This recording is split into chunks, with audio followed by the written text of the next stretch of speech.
¿Cómo detectarlas en los estudiantes? Eso es un tema que no solamente es de interés para los maestros, sino para los maestros con sus estudiantes, sino para los maestros con sus hijos, con las personas que forman parte del núcleo familiar. Es infecciones respiratorias y dengue. Doctor Óscar Escobar, cuéntenos cuáles son esos síntomas y todo lo que tenga que ver con la parte médica, profesional y especialista en esta materia. Bueno, es muy importante tener en cuenta que el enfoque que le estamos dando de lo que vamos a hablar tiene que ver con la orientación que debemos darle a los niños que ya se presentan en las aulas y que presentan cierta sintomatología. Hay que hacer antes una acotación al respecto de que esos pacientes o esos niños que, digamos, vamos a hablar de que fuesen pacientes, si están enfermos no deberían asistir a las clases, no deberían asistir a enviarlos a los salones de clases porque eso es una medida preventiva no solo para ellos mismos, sino para sus compañeros. En la práctica lo que vemos es que eso no siempre es posible, los padres no siempre tienen con qué dejar a sus hijos en la casa cuando están enfermos o convalecientes y entonces terminan enviándolos. Ahí es donde el maestro se ve enfrentado a ciertas situaciones donde ve niños que son sus alumnos pero que están enfermos. Hay unos signos que son muy importantes para saber, por ejemplo, vamos a comenzar a hablar de infección respiratoria, qué signos clínicos deben alertarme a mí de tal suerte que yo sepa que el paciente o el niño tiene una infección respiratoria importante y que debiera de inmediato llamarse a sus padres para que sea llevado al servicio de urgencias. No es lo mismo un resfriado donde lo único que tiene es aumento de la secreción nasal, estornudos. Eso es una cosa que es muy común, es el resfriado común. Eso no es una cosa que amenace la vida del paciente ni que requiera ir a un servicio de urgencias. Esos pacientes no debieran ir al colegio, pero como digo, no siempre es más fácil decirlo que hacerlo porque no siempre los padres tienen con quién dejar a sus hijos en la casa mientras ellos se van a laborar. Si ya el maestro se ve abocado a que tiene un niño con una infección respiratoria, lo primero que tiene que hacer es tratar de ver que ese niño no tenga signos de dificultad respiratoria. Los signos de dificultad respiratoria son supremamente claros y es importante que el maestro aprenda a reconocerlos. Entonces, el paciente con dificultad respiratoria en primer lugar se ve agitado, entonces la frecuencia respiratoria se ve aumentada y el paciente se nota alcanzado para respirar. Lo segundo es que empiezan a hacer lo que se llama aleteo nasal, que es como que abre las fosas nasales en la inspiración tratando como de captar más aire. Ese paciente es un paciente con signos de dificultad respiratoria. Lo otro tiene que ver con lo que llamamos nosotros los tirajes, es decir, que se le hunde al paciente cuando respira, se le hunde en lo que el maestro puede ver es solamente lo que puede ver sobre el esternón, que se llama tirajes supraesternales, o sobre las clavículas, que se llaman tirajes supraclaviculares. Si él ve que cuando el paciente toma aire se le hunde en la zona supraclavicular o en la zona supraesternal, entonces debe de inmediato notificar a los padres para que ese paciente sea llevado de inmediato a un centro hospitalario para el servicio de urgencias. Las infecciones respiratorias comprometen la vida de los pacientes. Las infecciones respiratorias se diseminan con una rapidez inusitada. En un salón de clase perfectamente pueden en un día o dos enfermarse 10, 12, 15 pacientes. Hay que tener siempre el cuidado de hablar con los padres en las reuniones que ellos tienen con los padres de familia y decirles, por favor, si su hijo tiene una infección respiratoria, por favor no me lo lleve no lo lleven a clase, no lo lleven al salón, porque no solamente es por él, sino por los demás niños. Como los maestros son personas importantes en la capacitación no solamente de los niños, sino de los padres. Deberían aprovechar las situaciones donde ellos se encuentran en las entregas de boletines mensuales, en las reuniones que hacen periódicamente. Hay que insistir en la vacunación. Quiero decirles que tenemos ahora un pico respiratorio muy importante y ese pico respiratorio viene acompañado de enfermedad por COVID. Llegamos a tener nosotros en la Clínica Tolima de 9 pacientes hospitalizados, niños, hace 15 días, 8 pacientes con COVID. O sea que no les estoy hablando de una cosa que sea de otra dimensión, es lo que nosotros vemos a diario. En la clínica nosotros tenemos un examen muy especializado para detectar por qué el paciente que tiene una dificultad respiratoria, de qué virus o qué bacteria está afectado, que es una cosa que se llama el Film Array, no lo tienen en todas las instituciones en la ciudad, y eso es diagnóstico molecular por PCR, que es reacción en cadena de polimerasa en tiempo real. Y entonces nosotros podemos saber con ese examen si tiene un virus o una infección por un germen atípico, y hemos encontrado COVID con otras infecciones, o sea, con coinfección. Quiere decir que hemos encontrado mucha influenza, parainfluenza, metaneumovirus, y esos virus se diseminan de una manera inusitadamente rápida. Ahora, no solamente es un virus, aparecen con 2, con 3 virus.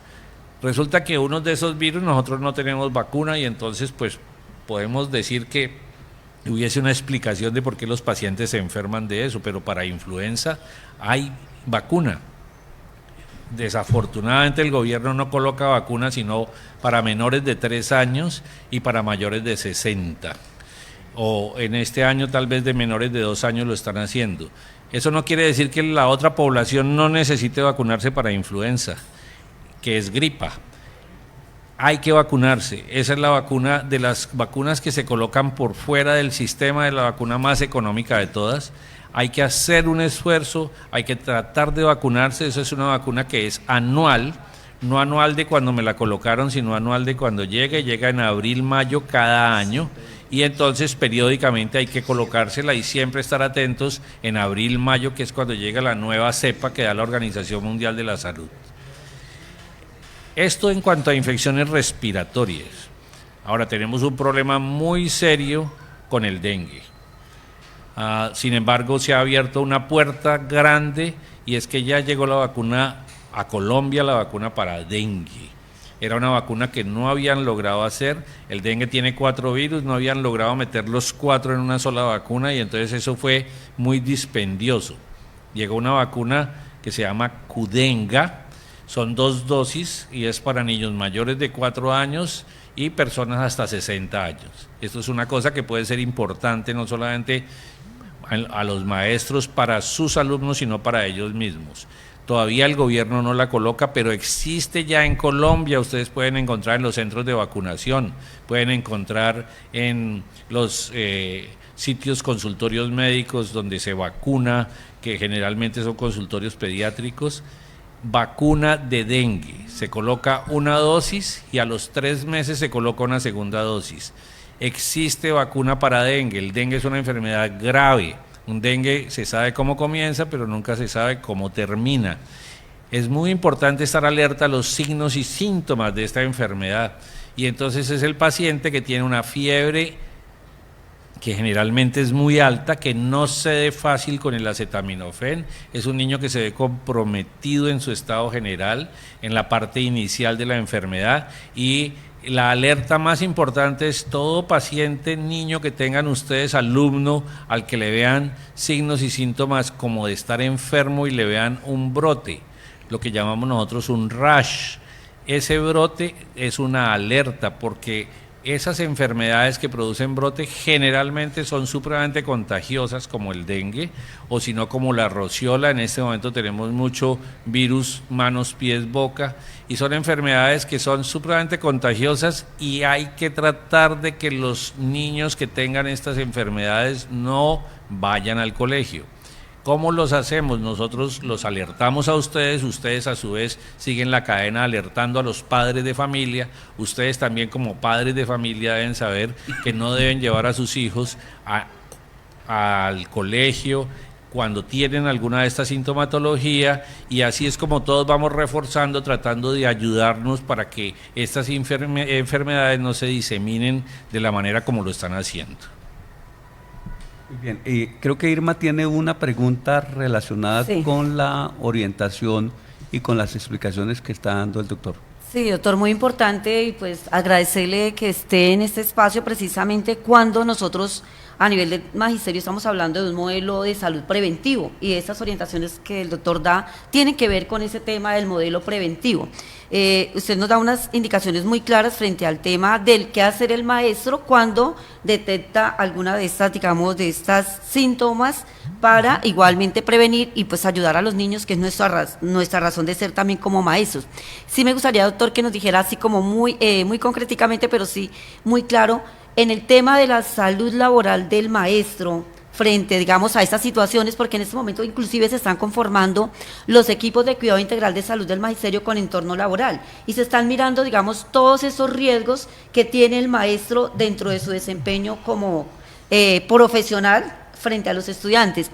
¿Qué recomendaciones nos daría a nosotros como maestros precisamente para prevenir este riesgo que tenemos con, digamos, el contacto que tenemos con nuestros niños, con nuestros jóvenes en las instituciones educativas? Bueno, muy importante. El problema con las infecciones respiratorias es que los maestros se ven abocados muchas veces a aulas que no son las indicadas, que no tienen una ventilación adecuada, que no tienen un movimiento, digamos, de aire que debería tener un salón donde hay 20, 30 o 40 alumnos. Entonces, eso predispone mucho para que haya infecciones respiratorias. La única manera como el maestro se pudiera proteger de alguna forma es usando tapabocas. Es una forma de hacerlo. Lo que pasa es que entre los niños los tapabocas, como los niños son un poco crueles entre ellos, al niño que llega con tapabocas tratan de estigmatizarlo. Entonces sería bueno que nosotros nos normalizáramos con respecto a que si hay una persona que está con algún resfriado o alguna infección respiratoria debiera usar tapabocas, y si no puede, por lo menos el maestro debiera protegerse él con el tapabocas. Eso tiene unas implicaciones, no solamente el costo que implica estar rotando estos tapabocas, pero no hay otra forma de hacerlo. El paciente, digamos, maestro que se debiera proteger para dengue es todavía más complejo, porque el dengue es una enfermedad que se transmite por la picadura de la zancuda, y entonces protegerse contra esto es mucho más complejo, porque ¿cómo se enferma de dengue una persona? Pues viene la zancuda, pica a alguna persona que esté infectada y va y pica a una segunda persona, a esa segunda persona pues entonces le transmite el virus. En el entorno del maestro, protegerse contra las picaduras es todavía más complejo, porque ahí sí no hay tapabocas que valga. Es muy importante la orientación que le den a la enfermería en los colegios. Entonces, la persona que está en enfermería en el colegio no debe solamente estar encargada de dar aromáticas, es la persona que debe estar alertando no solamente a los niños, sino a los padres y al maestro, para que haya una retroalimentación. Si hay un niño que por alguna circunstancia fue llevado a enfermería y de ahí entonces vinieron los papás y lo llevaron para una clínica, debe haber una retroalimentación de qué fue lo que le encontraron a ese niño para poder alertar y hacer la cadena de protección en reversa de qué se tienen que proteger, o pensar que en cualquier momento van a empezar a aparecer en su salón otros enfermos con esa condición. Pero si el niño se va para urgencias y nadie vuelve a saber qué pasó, solamente cuando vuelve a aparecer a los 8 días que le dieron de alta en la clínica, pues nunca supieron en su entorno microclima allá de su salón con su profesor qué realmente fue lo que pasó, y entonces no se pudieron proteger. Es la única manera. pero es bien complejo y una de las personas más expuestas en su entorno laboral a las infecciones son los maestros. Hay que tener una atención especial con las maestras que están o en periodo de que pueden tener bebés o que pueden quedar embarazadas, porque esas infecciones virales que padecen los niños en los maestros son muy peligrosas si son maestras mujeres que sobre todo están en el primer trimestre del embarazo. Nosotros sabemos que en los primeros 3 meses el paciente se forma, el niño se forma en el útero de la madre y de ahí en adelante crece. Y la noxa que se da en esos primeros 3 meses es la noxa que puede hacer mucho más daño. Entonces, como la maestra se ve supeditada a que todo el tiempo tiene contacto con niños que tienen infecciones virales que pueden ser muy nocivas para su salud, debe protegerse sobre todo esos primeros 3 meses y consultar lo más oportunamente posible. Doctor Oscar, le quiero hacer una última pregunta y es, coloquemos un ejemplo de un estudiante que está hasta hoy en clase con algunos síntomas y aparece a los 2-3 días con dengue.